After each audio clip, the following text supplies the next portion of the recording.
Hey guys, what's up and welcome back to Toe Tags Metal Reviews, and today we're giving you guys a review of The Last Will and Testament by Opeth.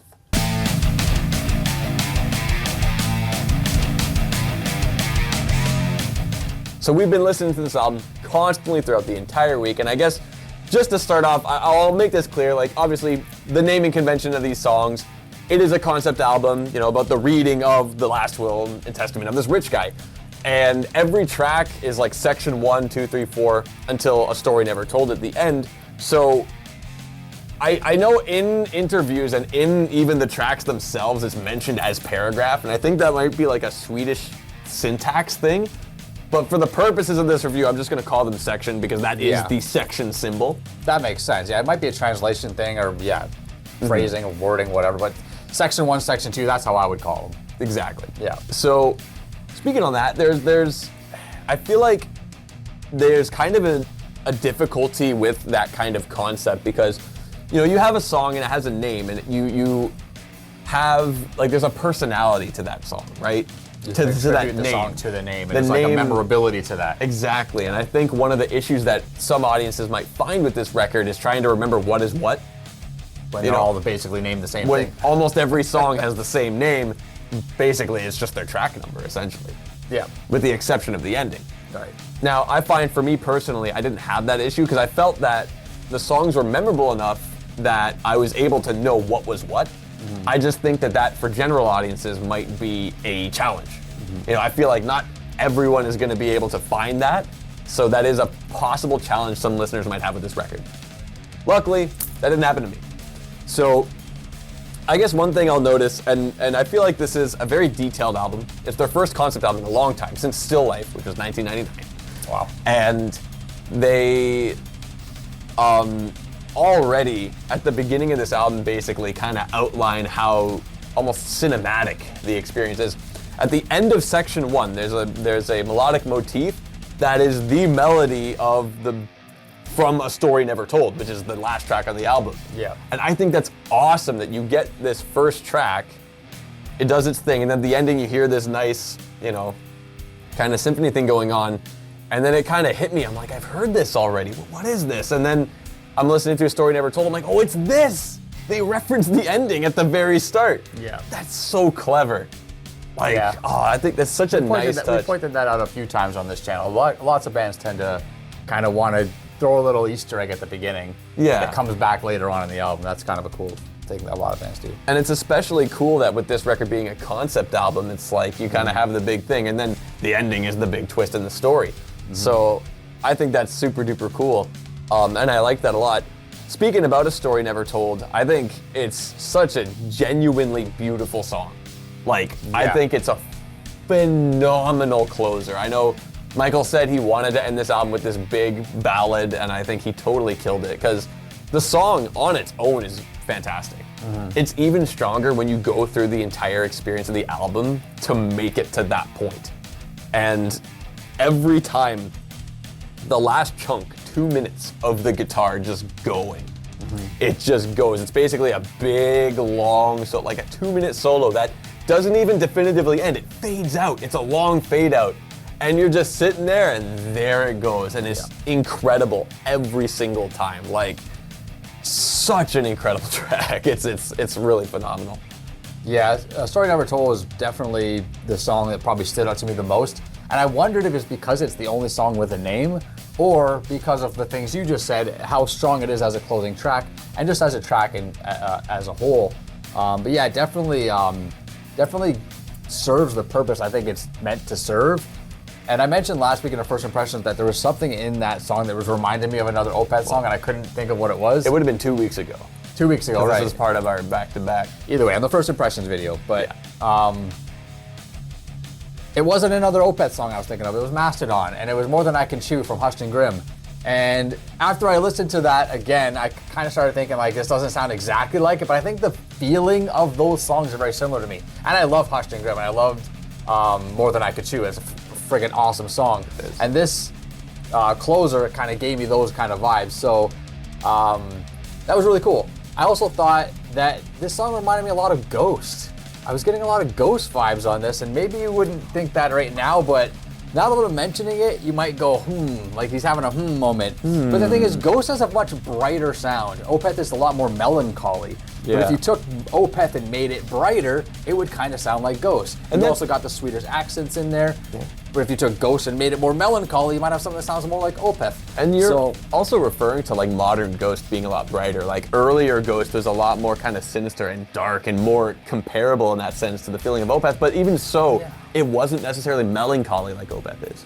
That's right. So there's elements there that I was like, this is very ghosty sounding. You can kind of see that. Yeah. One thing that I really liked about A Story Never Told was Michael humming through a lot of the melodies, if you caught that. Very nice touch.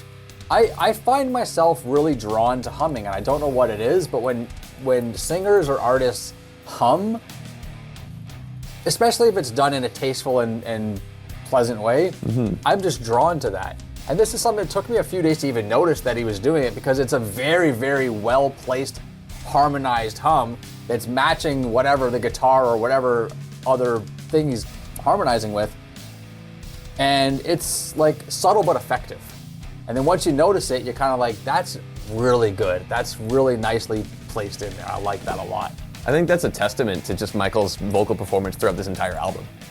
Like I think he killed it, but I also really like how much there is in there. There's so much layering. There's a lot of call and answer. The growls are back and he sounds great.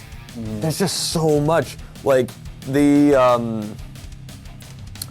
in section 2, there's this really cool riff at the 140 mark, and the vocal layering of cleans in the background is awesome. And you see that a lot in the album. Section 1 has this cool call and answer with the harshes and cleans that section 4 also has. Like, I think overall, he just sounds great on this record. And I love how intricate they do stuff. They do stuff that's playing with the left and right channels back and forth. I was gonna say, did you notice in section 4 when he's doing the call and answer, it's left channel, right channel, exactly. left channel, right channel. There's that, there's spoken word, there's so much happening. And that's another cool thing I found about this record is that it's very detailed. There's a lot that you might not pick up on a first listen, and the more you listen, you'll notice, oh, what's that cool little thing they do there? What's this thing? Or, oh, this is the thing from the last track. Like, stuff like that. I feel like there's a lot to discover when listening to this record. Yeah, you can tell that there's a passion that goes into it. When certain people write and perform music, you can just tell that they're into it when they're doing it, and this is one of those examples. As far as Michael's vocals, I think he's a great vocalist. I think he's got great cleans and great harshes, but there were some parts on this album where I felt like he sounded bad. And I didn't make notes of those parts specifically, and I shouldn't say bad, just not as good as other parts. Like I felt like he was trying to be diverse in his range and diverse in his delivery, and I like that. I like the fact that there's a variety there, but some of it just, to me, sounded like it was like a little subpar, like maybe he couldn't quite hit those notes but did it anyway. And there was a few little spots like that, but overall I think Michael's a great frontman. He always kind of has been. So, and this is just more examples of that, and a lot of people are pleased obviously that he brought the harshes back and the growls and stuff like that. First time since Watershed, which is 2008. Yeah, it's been a while, so that's definitely a major plus for a lot of people, including myself, so that's good. And one last thing I guess to mention about, or one small thing I wanted to mention about his vocal performance. In section 3, the first main verse is he does it, lower register, and then when he does the next verse, the same melody, he does it with not only is the whole band playing, but he's also in a higher register when he does the same melody for the second verse, which is super duper cool. But to continue on about section 3, love it. It was the second single from this record. I feel like this track is where the album really starts to heat up. Sections 1 and 2 are good, but I feel like they didn't really have it wasn't gripping me as much, but I feel like from section 3 onwards is where it really ramps up into having powerhouse tracks. And I think section 3 is the first one. There's this double kick that comes in during the chorus at the 2-minute mark. It's so cool when he just turns it on, and that melodic vocal run that happens at the same time, super duper cool. On top of that, I love the ending where they kind of just hits those shots at the end. It gives such an epic feeling to this track. Once again, cinematic. I feel like this album is a very cinematic feeling album. Yeah. It really does that. And I also feel like, its progressive nature kind of gives you all these different sections, and Section 4, I guess no pun intended, it has a lot of really cool individual parts to it. In this track though, it kind of feels like they're a little bit stapled together. Like the transition from I think earlier on just fades out and then a new section starts. And I feel like that would kind of work in like super long songs, like 10-minute tracks, but this isn't that. So it just kind of felt weird that that's how we got to this section where that one just faded out and this new one just started. Yeah. But individually, the sections are amazing. Like, I think they're great. There's this call and answer with the flute into this nasty groove. The part where the no, ugh. That part, it was funny every single time. Like, every time I heard that, it was so funny. So I feel like other songs probably do a better job at transitioning between different musical passages. Section 4 just kind of didn't do it as well, but the parts were still really good. Yeah. Yeah, I don't know. When it comes to that progressive type of nature, this is a struggle I've always had. Is that when it comes to bands that are this progressive and they have so many sections per songs, I feel like this whole album could have been one song, just with 90 sections rather than 8 songs with 10 sections each or whatever that math works out to. That's kind of how I feel. Like, why does this section belong in this song and not in that song when it's completely different than everything else that song offers? It just kind of feels so discombobulating to me a lot of times when I'm listening to it. And that's one of my issues with progressive music, that's this type of progressive music, is that it just feels so gear shifty, so mood changey a lot of the times. And you know, I even mentioned that on our First Impressions video, that it almost feels like the band's having mood swings by the way they're playing. 1 second you got something that sounds angry, then all of a sudden it's bright and colorful, and then it's moody, and then it's this, and then it's that.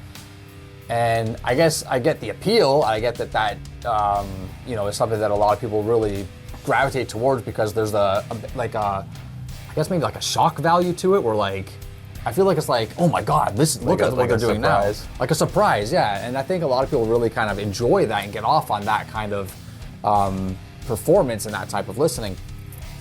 But for me, it's something that kind of takes me out of the experience. So a couple examples are track 6 and 7. I think both those songs start off awesome, and they start off and I'm really into them. Track 6, really, I love the punchy kind of upbeat kind of vibe it's got going. It's got that really sweet little drum break, which I think we mentioned before. So good. At around the 2:30 mark. And it goes into some cool sections, but then like I keep finding myself just getting lost in the song, and then the second half of the song I have no idea what it sounds like because I just lose interest in Not it. even the solo? Not even the solo. The crazy keyboard solo and then trading with the guitar? I went back and listened to a few solos. I don't know if I listened to that one specifically, but there was a few solos on this album that I went back and listened to because I thought there was some muster there. And after listening to them with more intent, I was like, it sounds like a pretty average solo. Maybe I missed that one. I'll admit that. I'm not sure. But they felt pretty run-of-the-mill generic solos. Like decent enough, good enough for what they are, but nothing that was like, you know, a highlight solo, as I would say. I feel like for me, there are 2 solos that kind of reach there for me. One of them is in section 6 where you got this wild keyboard solo that trades with the guitar, which genuinely sounds like it's ripped from Dream Theater. Like, yeah. I said that when we first checked it out, when I first heard it, I'm like, this just sounds like a Dream Theater section. What the hell's going on? Still, it's one of the highlights of the whole album, that section. And section not only in that song, but section 6 in general is such a crazy jam. Love that track. But also the solo at the end of A Story Never Told. I think that's another one that is just up there as like notable solos from this album because it's just beautiful and the way it ends and just that whole thing. Yeah. The other song I was mentioning was, I think, Section 7. Did we talk about Section 6? Yeah, Section 7 again. I love the intro of the song. It kind of loses me a bit, but it's one of those songs where like things kind of stand out. And I don't mean this in a bad way, but it reminded me, if you've seen the movie School of Rock with Jack Black, and there's one part where he's kind of like explaining to his students how he wants the concert to go. He's like, and then you come in with the and then you come in with the and you come in with the ah. He's explaining that. That's what this song felt like to me. It felt like that's how they wrote the song, and there's like, you do this and then you do this, and all this random stuff's just happening. And then like you even have like some like smooth jazz sections, and there's like narration. Yeah, like at the beginning. Yeah, like I bestow paragraph 7. was that at the very beginning of the song? It was basically around the beginning. I thought there was some later on too. I think there might have been some later on, but I know at the beginning for sure there was like kind of like part of the reading basically. Yeah. Another cool thing about that part though is that you hear a drum roll with brushes. If you heard that, which is really cool that he pulled out the brushes for that. I love that. Speaking of the percussion though, one of the things that I did like about track 7 that kept me anchored to that song was those like low percussion sounds. You probably heard those. It sounded like huge floor toms. It was very subtle, but there was like at certain parts like. I think maybe I'd have to hear it again. They're throughout the song, but they're like super low, and it sounds like maybe they're bass drums or something. I'm not sure, but they sound like super low floor toms. But it's just like they're not loud and pronounced like you'd recognize a floor tom to be. It's subtle and just discreet in the background, but it's filling that background void. And that's something that I was liking. I was like, you know what? I want to listen to this song because I want to hear those again. Yeah. Because I'm trying to picture what I'm hearing. I think it had me intrigued. That plays to one of the strengths of this album, though, is that it's got so many small things that you start picking up as you listen with each track. They all got little pieces here and there. Yeah, I noticed a lot of little pieces, but it's like for me, a little piece has to still mean something. It can't just be there. It can be there, and that's fine, but it's got to be there and intrigue me in a way. Yeah. And that's an example of one that intrigued me in a way. Yeah. Another small one that I guess intrigued me, and this one is more so, I thought this was kind of funny. There's a growl that Michael does at the 352 mark of section 5. It's like a quiet section, and then he comes in with this growl. And I guess it won't make sense to you, but anyone who's playing Rivals 2 out there, he sounds like Zetterburn. If anyone has been playing Rivals 2, I have, and you play as Zetterburn and you hear him growling, he's a lion. This growl from Michael sounds exactly like that, so I'm just picturing Zetterburn. You put a face to the name, yeah. It was so funny. And it was cool too. Like, it's not like it was just this goofy thing. It was cool for this quiet part, and then just bam, they just drop the hammer and the whole band's back and it's this growl. I just thought that was pretty funny that it was like that. But yeah. So I suppose, shall we rate this album? Let's rate the album. Who wants to go first? It doesn't matter to me. You want me to? You want you to? I guess I'll go first. All right. So my relationship with Opeth has been rocky. It's been up and down. I've given them, a 4, and I've given them a 7 in the 2 album reviews we did. Was it a 4? I thought it was lower than that. Might have been 3.5. I thought it was like a 3 or something. It might have been a 3.5 or a 4, something like that. Either way, something on the lower end. He's given a strong rating and a weak rating. Exactly. So my relationship with the bands has been whatever. I also listened to highly recommended Blackwater Park. I listened to that as well before we reviewed this album, or before we even checked this album out. And I thought that album was pretty good too, so it kind of set me in motion for this because I heard people comparing it to that, and I was like, okay, maybe that's a good kind of starter to get me into this. And I think it worked because I had a good time listening to this album this week. And there's a lot of points on every song where I'm like, yes, I like this little thing, I like that little thing. Each song has a moment that shines in there. Unfortunately, each song also has sections that make me go, and make me kind of lose interest and make me wish that it wasn't there and that part was left out or changed or something like that. With all that said, I still had a pretty good time listening to this album. I think it's a strong album with a lot of strong performances on it. It's just not gonna reach toe tag territory for me, so it's gonna get a 7. Strong score. I believe that's the same score you gave Ghost Reveries. That is the same score I gave Ghost Reveries. That is true. So for myself, it was interesting coming into, before the singles dropped or anything, like where do they go from here, right? They were in this era of, kind of leaning on the side of prog rock almost. And I think nobody expected an album like this, where they basically took the sound that they had been developing for about 13 years or so and combine it with their original sound, which I think makes for a very original piece among their discography. I think it's an interesting curveball. It's not something that anyone expected.